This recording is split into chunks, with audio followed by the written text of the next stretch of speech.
Hello and good afternoon, everyone.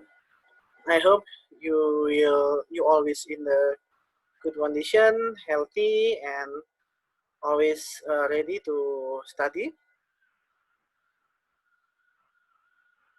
And today, specifically, yeah, but actually this is the material for last week, yeah, actually, but we have holiday, so I will give it today. And also I have other material which allocated for today, so I will send you to materials, yeah, for today, yeah, so you can study it.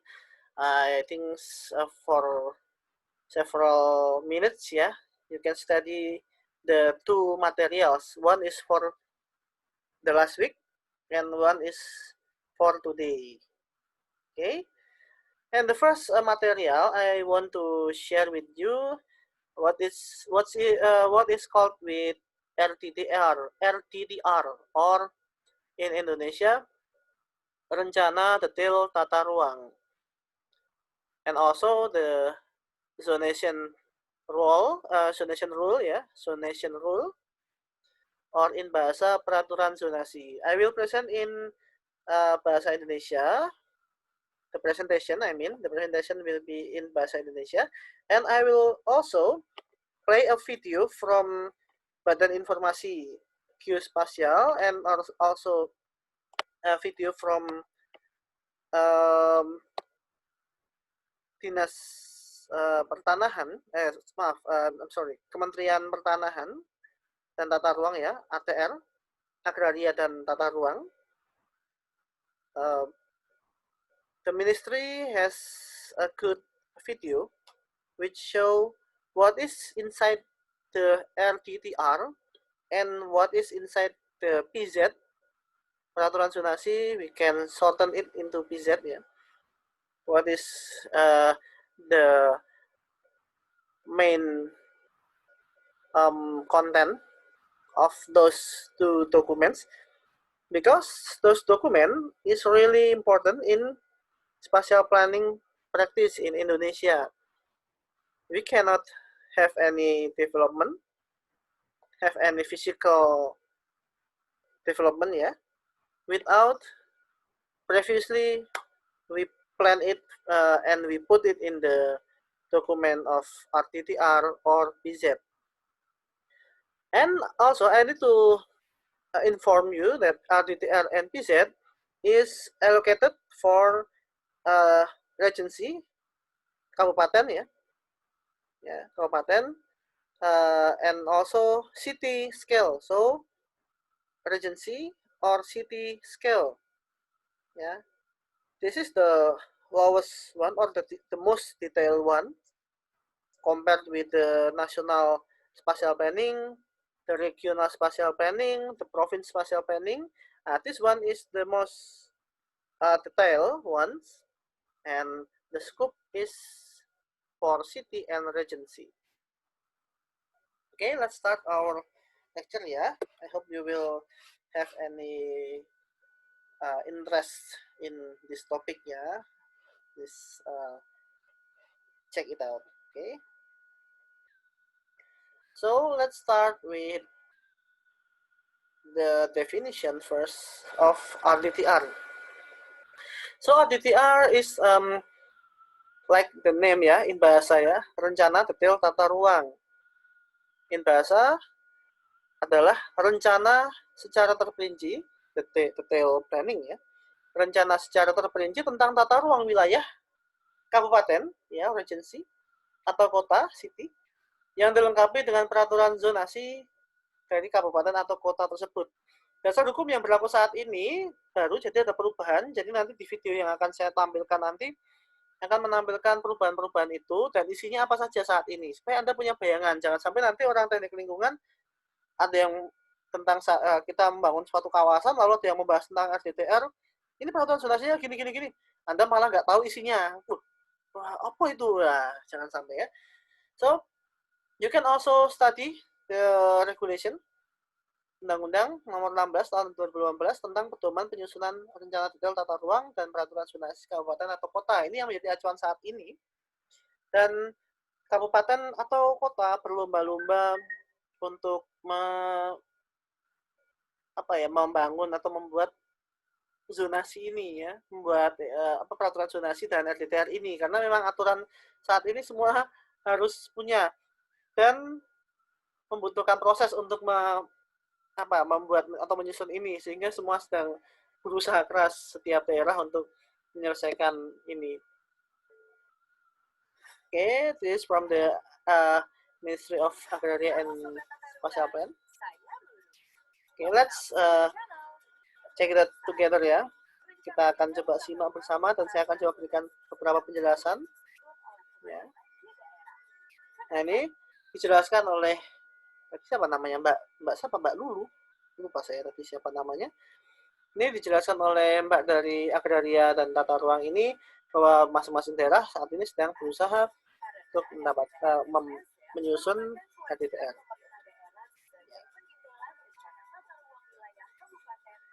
Ya, ini merupakan tanggung jawab. Ya. Tanggung jawab dari pemerintah daerah ya, sebagai salah satu pendetailan dari rencana tata ruang ya atau RT/RW kabupaten atau kota ya. Nah, ini ya.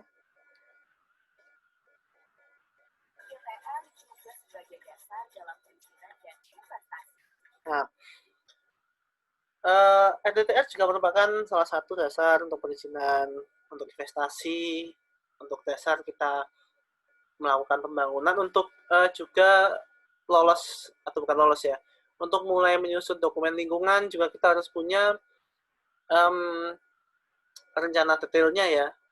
Jadi untuk RDTR ini memang dia skupnya itu di bawah RT/RW kabupaten ya, tentunya di bawah RT/RW provinsi, lalu di bawahnya lagi ada RT/RW untuk kabupaten, misalnya RT/RW Sleman, RT/RW Bantul, RT/RW Gunung Kidul misalnya gitu ya. Nah, kalau RDTR itu nanti dia bisa masuknya ke RDTR Kota Wates, RDTR Kota Sleman, RDTR Perkotaan Yogyakarta, RDTR Perkotaan Wonosari, dan sebagainya. Jadi dia lebih mendetail lagi dibandingkan dengan RT/RW. Ya, isinya juga akan lebih detail lagi.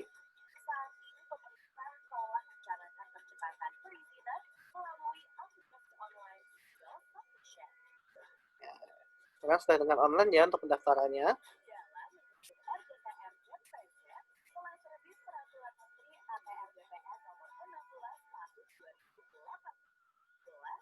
Nah, ini untuk melengkapi dan menyempurnakan dari peraturan sebelumnya. Saat ini menggunakan peraturan nomor 18 ya, dari tahun 2015 ya, nomor 16 tahun 2018 ya.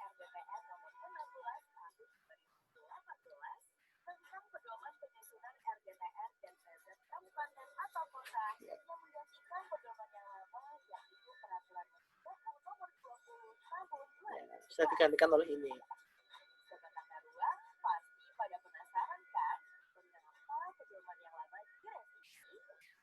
Nah, ada beberapa alasan revisinya, kita simak bersama ya.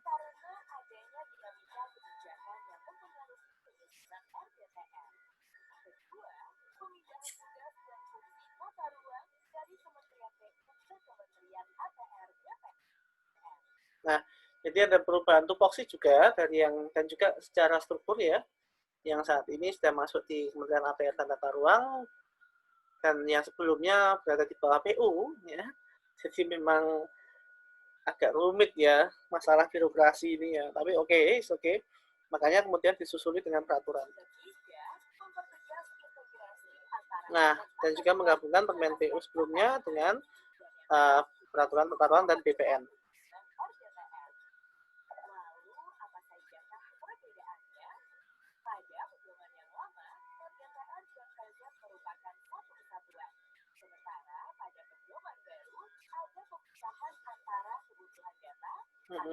Nah, ini dia. Nah, ini yang menjadi perbedaan ya. Yang lama jadi satu ya, komponennya, dan yang baru ini terpisah secara muatan. Nah, muatannya apa saja nanti kita simak. Nah, ini isinya. Oke, ini ya. Nah, ini muatan utama ya. Jadi ada tujuan penataan, wilayah perkotaan gitu ya.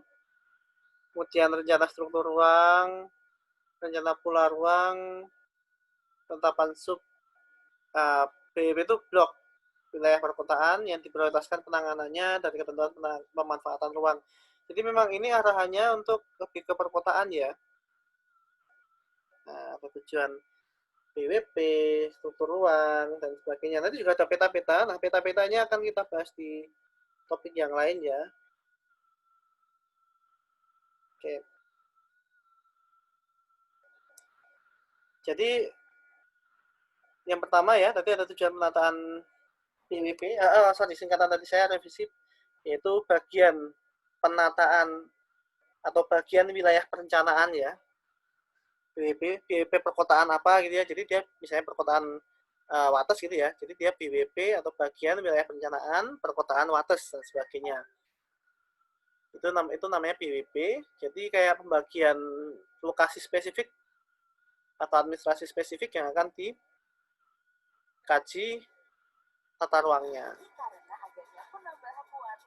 Nah, ini isinya dari rencana struktur ruang. Nah, ini ya. Jadi semua Anda bisa lihat ini teknik lingkungan sekali ya. Oke, Anda bisa lihat. Nah, oke ya. Ini Anda bisa lihat, ini semuanya mendukung ya. Hampir sebagian ini harus dikuasai oleh teman-teman di teknik lingkungan.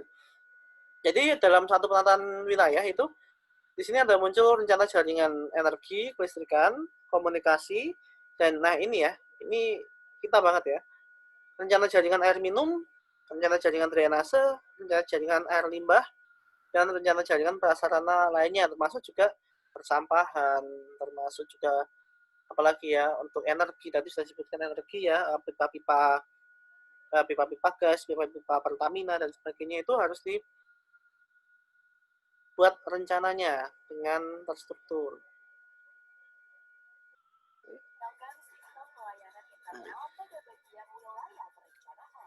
Nah, di BWP ini pada bagian wilayah perencanaan ini ibaratnya seperti kita harus membagi-bagi lagi menjadi beberapa pusat pelayanan.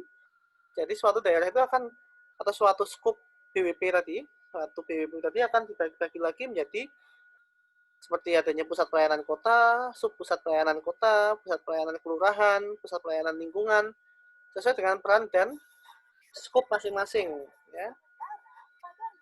Nah,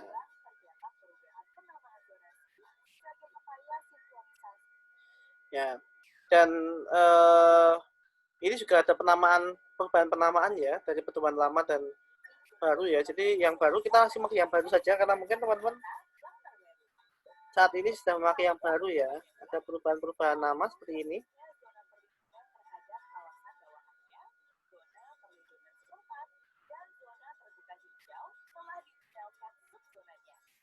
Muncul subzona. Jadi yang awalnya seperti ini, nah awalnya hanya zona perlindungan kawasan bawahan, zona perlindungan setempat, zona terbuka hijau, itu kemudian didetailkan lagi dengan sub zona ya yang lebih spesifik lagi. Jadi ini isi dari penamaan dari kawasan konservasi ya atau kawasan perlindungan setempat ya. Ini ada beberapa macam penamaan kalau Anda lihat ya. Agak back sedikit. Nah, ini ya. Ada perubahan-perubahan nama tadi. Nah, ini juga masih masuk dari muatan RDTR tadi.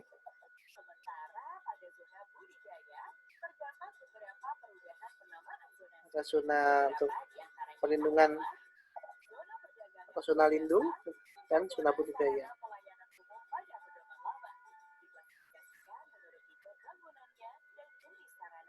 Nah, ini juga lebih detailkan lagi menjadi skalanya. Jadi untuk pedoman baru dia lebih bermain pada skala regionalnya atau skala cakupannya ya. Tidak hanya fungsinya tapi juga skalanya. Ini juga ini.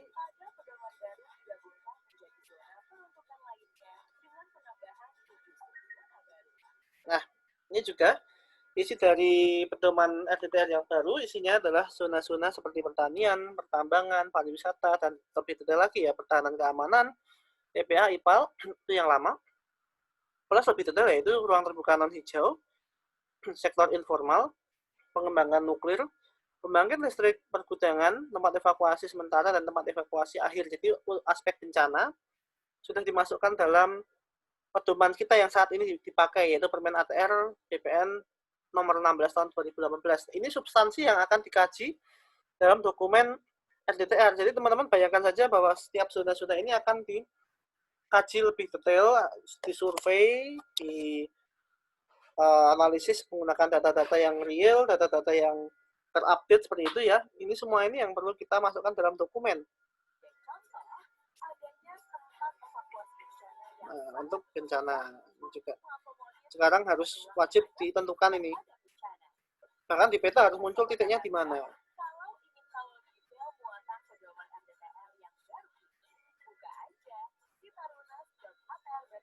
Ini juga ada webnya dari ATR ya, kalau Anda ingin melihat pedomannya.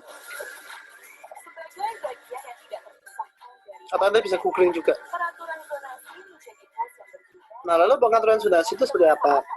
Ya, untuk mengendalikan. Jadi isinya adalah segala peraturan-peraturan yang menguatkan suatu zona itu, apa yang boleh dan apa yang tidak boleh dikembangkan di situ.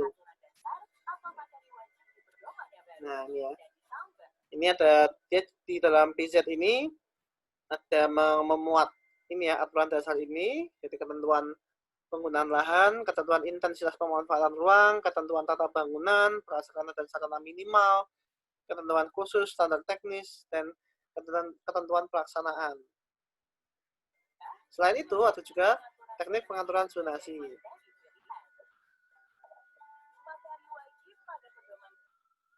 Nah, ini ya. Ini materi yang wajib harus ada dalam dokumen PZ atau peraturan zonasi. Ada bangunan, sarkas minimal, ketentuan khusus, standar teknis dari pengembangan kawasan, dan ketentuan pelaksanaan untuk pengembangan itu sendiri. Ada lagi yang merupakan materi pilihan yang disesuaikan dengan kondisi lokasi yang akan dikembangkan sesuai karakteristiknya.